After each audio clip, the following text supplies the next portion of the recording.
O reinado de Ahmed III começou com a necessidade urgente de restaurar a ordem do império, que estava abalado por crises econômicas, descontentamentos populares e a perda do prestígio otomano, causada pelas derrotas militares na Guerra da Liga Santa na década anterior, de 1690, no Tratado de Karlowitz. Ahmed foi inicialmente apoiado por líderes religiosos e burocratas civis que buscavam conter a influência dos militares. Entre 1703 a 1710, Ahmed III se concentrou em restaurar a ordem, reestruturar a administração e fortalecer o poder central, dar espaço ao avanço da burocracia letrada, e em especial com a ascensão de figuras como o grão-vizir Khorlul Ali Pasha, que implementou reformas para restaurar a administração de impostos e reprimir a corrupção e organizar os assuntos internos com maior eficiência. Externamente, o Império Otomano manteve uma política extremamente cautelosa, tentando se recuperar das perdas territoriais de Karlowitz de 1699, e tomou a Hungria, Norte Balcânico e a Transilvânia dos otomanos. Futuramente, o reinado de Ahmed III deu início ao que mais tarde seria chamado como o período das tulipas, com os primeiros sinais de abertura às influências artísticas europeias e ocidentais, principalmente no Palácio de Topkapi e nas elites urbanas de Constantinopla. No entanto, isso ainda não se tratava de uma ocidentalização, e sim de um refinamento de gosto estético e literário entre a nobreza otomana. No ano de 1710, se inicia uma guerra contra os russos, pelas terras ainda otomanas no sul ucraniano e na Crimeia. E seria travada a Batalha de Prut, no qual os otomanos venciam os russos e restaram um pouco da honra otomana perdida desde 1699. Após esse sucesso, o Império Otomano quis retomar a península do Peloponeso, perdida em Karlowitz, em 1699 para Veneza. Então Ahmed declara uma guerra contra Veneza em 8 de dezembro de 1714. E o general Silandar Damat Ali Pasha conquistou Peloponeso, ou a Moreia, tomando Moldon, Coron e Navarino em 22 de agosto de 1715, quando a Áustria exigiu que a Moreia Peloponesa fosse devolvida aos venezianos, de acordo ao Tratado de Karlowitz. A guerra foi declarada à Áustria. O general Damat Ali Pasha entrou na Hungria austríaca, mas na Batalha de Petrovaradino, de 5 de agosto de 1716, os austríacos vencem os otomanos na batalha, e Damat Ali Pasha morre na batalha. Após a derrota, Belgrado caiu em mãos austríacas em 18 de agosto de 1717. Então Ahmed ofereceu a paz, e de acordo com o Tratado de Passarowitz, de 21 de julho de 1718, a Alta Sérvia, incluindo Belgrado e o Planalto de Banat, foram dados à Áustria, e as costas albanesas a Veneza, enquanto a península da Moreia foi deixada com os otomanos. E com a paz se iniciando em 1718, se organizou oficialmente o chamado período das tulipas, que duraria 12 anos, uma fase de florescimento cultural, a inovação arquitetônica e forte influência europeia na corte otomana. Entre o final de 1710 a 20, Ahmed promoveu reformas administrativas e um estilo de vida luxuoso e refinamento entre a nobreza da capital, com construções de palácios, jardins e fontes que imitaram os modelos franceses de arquitetura. Mas em 1724, tensões eclodiram com o Império Russo, pois com o colapso dos Safávidas na Pérsia, a Rússia quis tirar vantagem dessa situação e assumir o controle da Pérsia.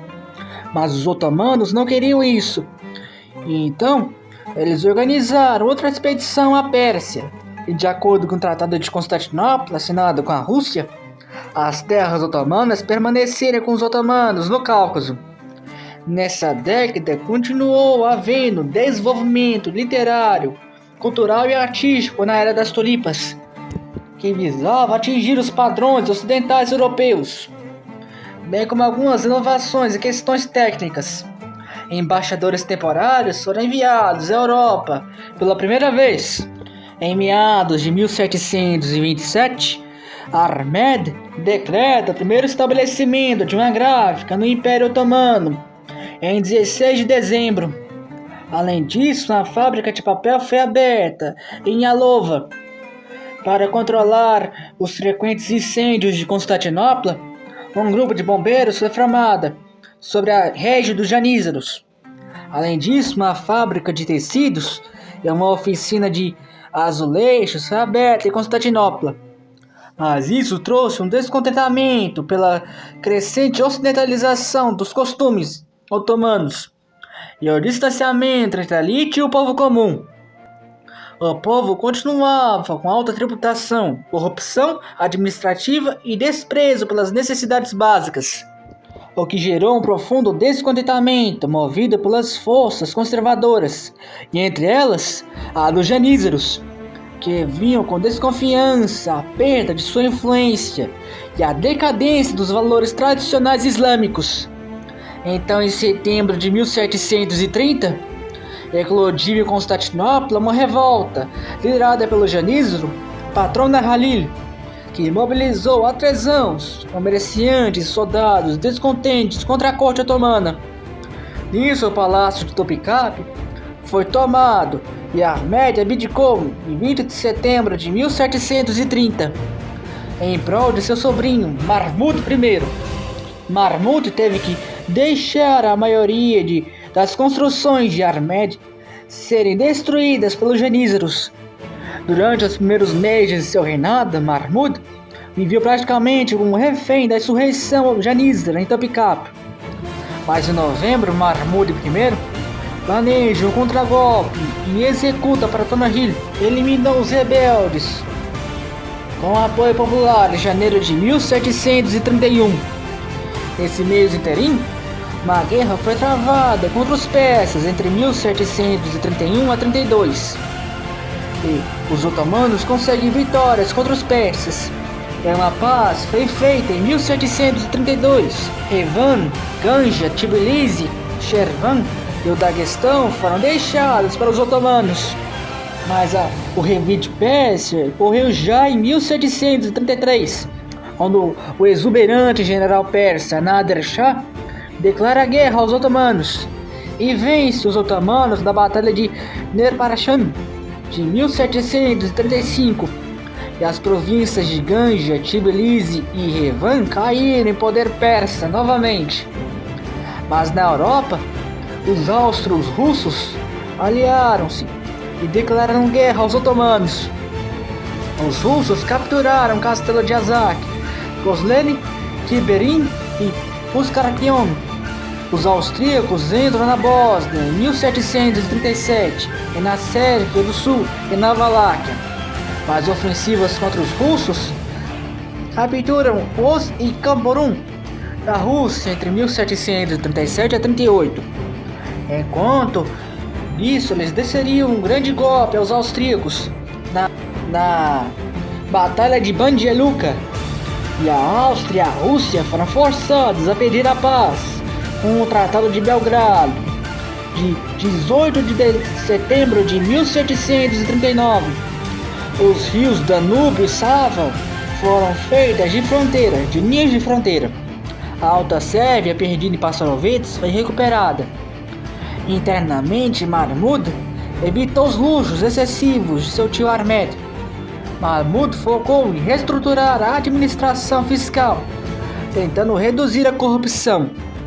Mahmud mandou construir aquedutos e fontes em Constantinopla, na segunda linha de alinhamento com os valores islâmicos, patrocinando a construção e restauração de mesquitas, bibliotecas e madrasas. Na fronteira oriental, O Império enfrentou escaramuças com Nader Shah, além de lidar com tensões com as tribos árabes e curdas. O Império Otomano entre 1740 e 1750 manteve uma postura defensiva e evitou confrontos diretos com as grandes potências europeias.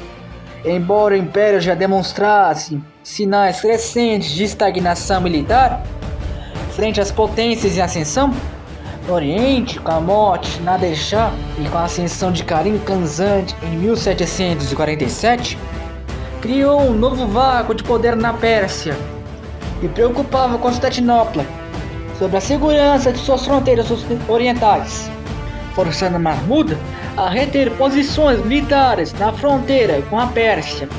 Internamente, Mahmud promoveu estudiosos islâmicos, patrocinando obras literárias e arquitetônicas e incentivando o ensino islâmico nas madrasas.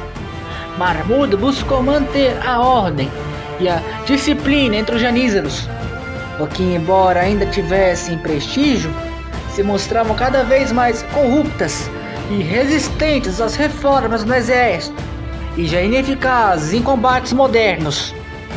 O Império Otomano ficava cada vez mais para trás nas suas modernizações técnicas da Europa, o que ficou cada vez mais evidente na década de 1750. E o Sultão Mahmud I falece em 13 de dezembro de 1754. E seu irmão Osman III o sucede. Osman III foi um sultão mais conservador, recusa-se em reformas significativas. Seu reinado de quase 3 anos não houveram guerras externas significativas, o que permitiu certa estabilidade nas fronteiras.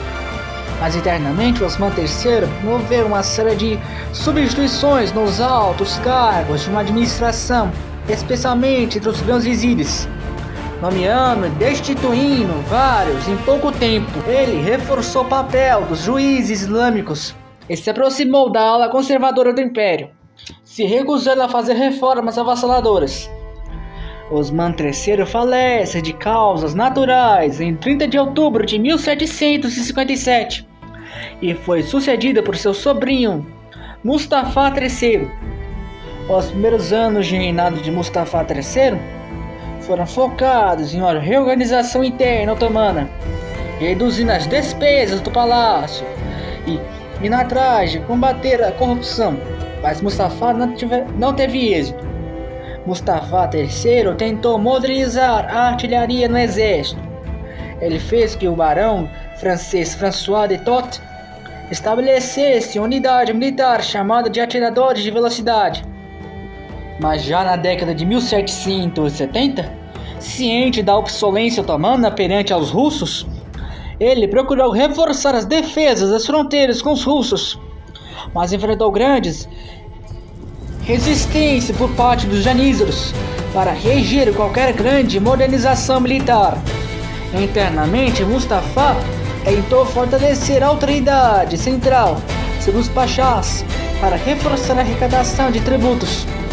Em termos de infraestrutura, seu reinado tentou impor constantes obras públicas e realizou importantes obras públicas, incluindo a construção ou reconstrução de mesquitas, a construção de aquedutos, pontes e escolas religiosas, além de ampliar hospitais e instituições ligadas à medicina e à astronomia. Apesar das tentativas, o Império Otomano seguia com muitas resistências à modernização.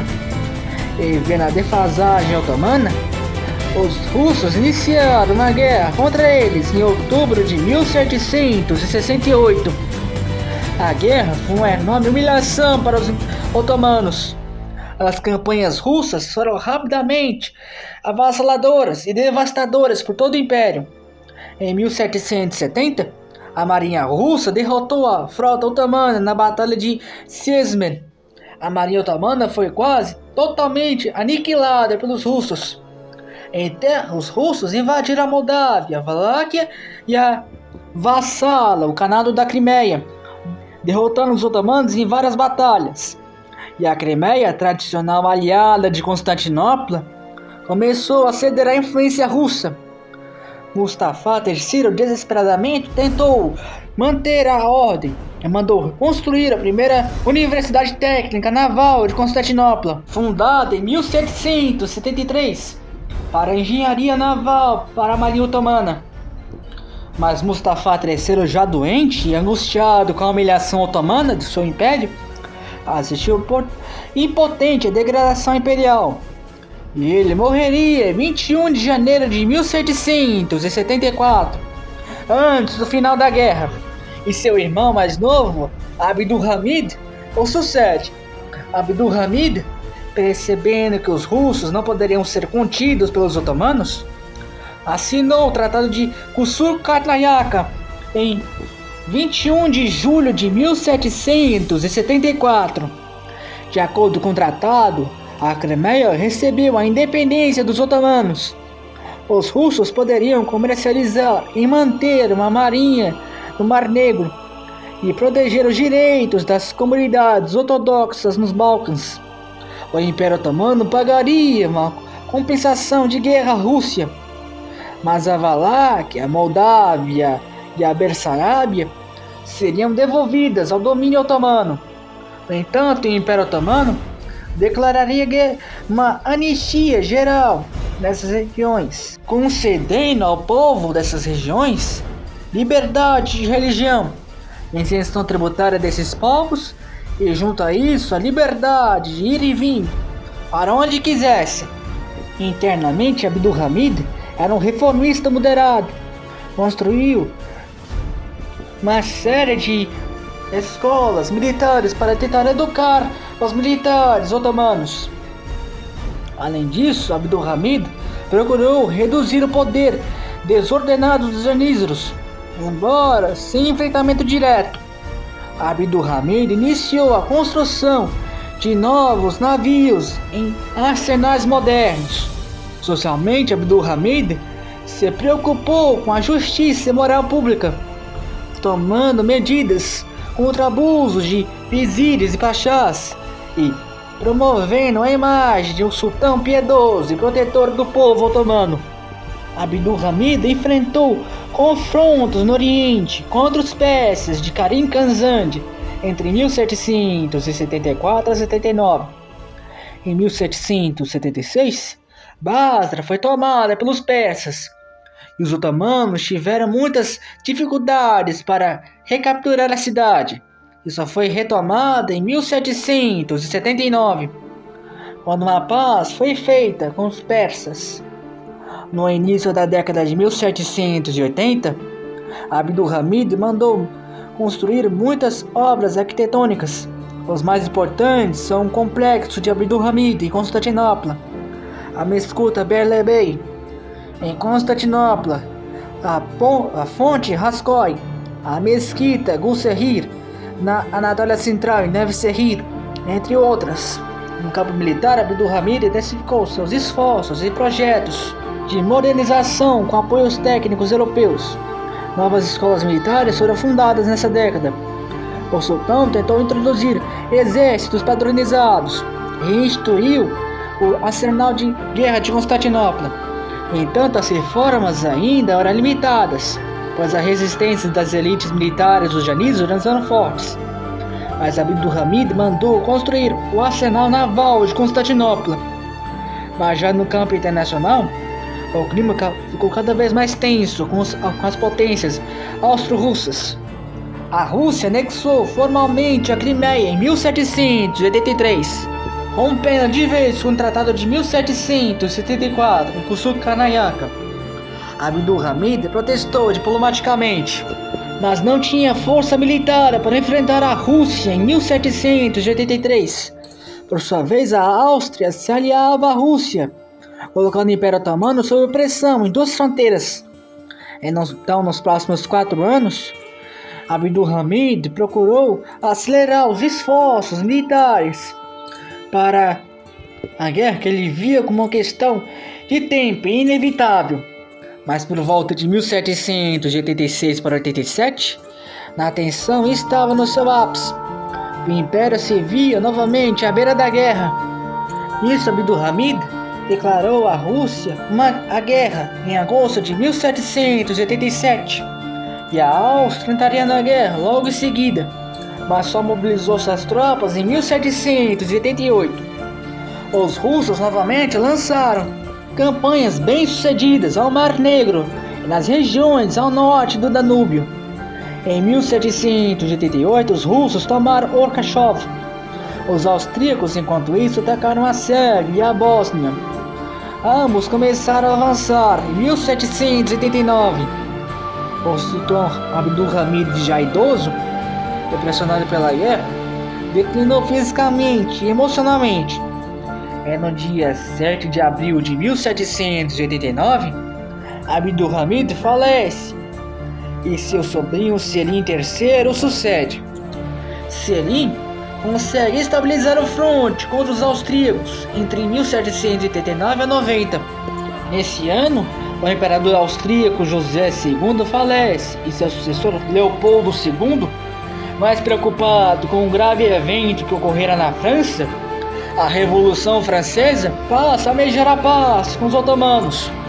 E nisso a Áustria fez a paz em separado com Selim em 1791, se retirando da guerra e devolveu as terras conquistadas. Restava a Rússia, que ainda ocupava Bessarabia e o Mar Negro, mas que também começou a se preocupar com a Revolução na França. Assim também iniciaram negociações de paz com Selim. E a guerra terminou em 9 de janeiro de 1792, com o Tratado de Jassy. Os termos confirmaram a hegemonia russa no Mar Negro. A Rússia anexou Ojakov, a costa entre os rios Dniester e o rio Bug. Os otomanos reconheceram a anexação definitiva da Crimeia. Selim III era um sultão mais reformista que Sultan Abdulhamid. Com a derrota na guerra, Selim viu a necessidade de modernizar o exército nos moldes europeus. E nisso, já em 1792, ele começou a elaborar o que ficaria conhecido como o Exército da Nova Ordem, o Nissan Inserid. Selim queria um exército mais disciplinado, profissional e equipado nos padrões europeus. E em toda a década de 1790, Selim se dedicou a esse propósito reformista da nova ordem. Além disso, ele passou a se aproximar da Europa, com a abertura de embaixadas permanentes otomanas em Paris, Viena, Londres e Berlim. Selim também apoiava a ciência, o conhecimento prático e a tradução de obras europeias, especialmente as militares, além de introduzir o ensino de línguas estrangeiras, como o francês, em escolas militares. Além das boas intenções, a nova ordem enfrentava forte oposição, a dos janízaros, que se viam ameaçados pela existência de uma nova tropa de elite que poderia substituí-los, e reagiram com hostilidade a isso. Selim também realiza reformas fiscais com novos impostos, a chamada Irad Inserid, o que trouxe mais raiva ainda dos setores conservadores do Império Otomano, especialmente dos janízaros, que agora teriam que pagar novos impostos. Mas Selim tentou equilibrar as reformas com o respeito à tradição islâmica. Enquanto isso, a Revolução Francesa agitou toda a Europa. Selim III inicialmente manteve relações cordiais com a França revolucionária, a considerando uma aliada útil contra os avanços russos e austríacos na Europa Central e Oriental, sendo um dos poucos países a não romperem relações com a França após a execução do rei francês Luís XVI em 1793. E continuou a receber embaixadores franceses, o que durou até entre 1797 e 98. Mas o grande choque veio em julho de 1798, quando o importante general francês Napoleão Bonaparte invadiu o Egito oficialmente. Egito era o território otomano, mas regido de forma semi-autônoma pelos mamelucos egípcios. A invasão foi feita sem declaração prévia de guerra e sob o pretexto de cortar a rota britânica para a Índia. A então aliada França vira a inimiga principal de Selim III. Selim III declarou guerra à França e firmou uma aliança com seus inimigos, a Grã-Bretanha e a Rússia, contra os franceses. E nisso se inicia 3 anos de guerra contra a França. Nisso a marinha britânica, com a permissão otomana, destruiu a frota francesa em Aboukir, isolando Napoleão de reforços vindo da França. Nisso, entre 1798 e 99, os otomanos, com apoio britânico, começaram a reorganizar forças na Síria e na Palestina, especialmente no Acre, onde o general otomano Ahmed Sarzar Pasha resistiu bravamente a Napoleão no cerco do Acre e o derrota em março a maio de 1799, dando a Napoleão a sua primeira grande derrota, fazendo recuar para o Egito. Já no ano de 1800, a situação francesa no Egito piorava e os otomanos fazem pressão constante que empurra os franceses para o norte egípcio. E em março de 1801, tropas otomanas desembarcaram no Egito em coordenação com os britânicos. E após batalhas em Canop e Alexandria, os franceses foram derrotados e forçados à rendição em setembro de 1801. Com o fim da invasão francesa, Selim III voltou seu foco total para o fortalecimento interno. Ele acreditava que a sobrevivência do Império Otomano dependia de uma modernização urgente no seu exército e na sua estrutura. Selim expandiu as Nissan Serhid. Novas unidades foram treinadas com a disciplina europeia, armamento moderno europeu e um código militar mais rígido, além de criar mais escolas militares e técnicas, e enviou jovens à Europa para estudo.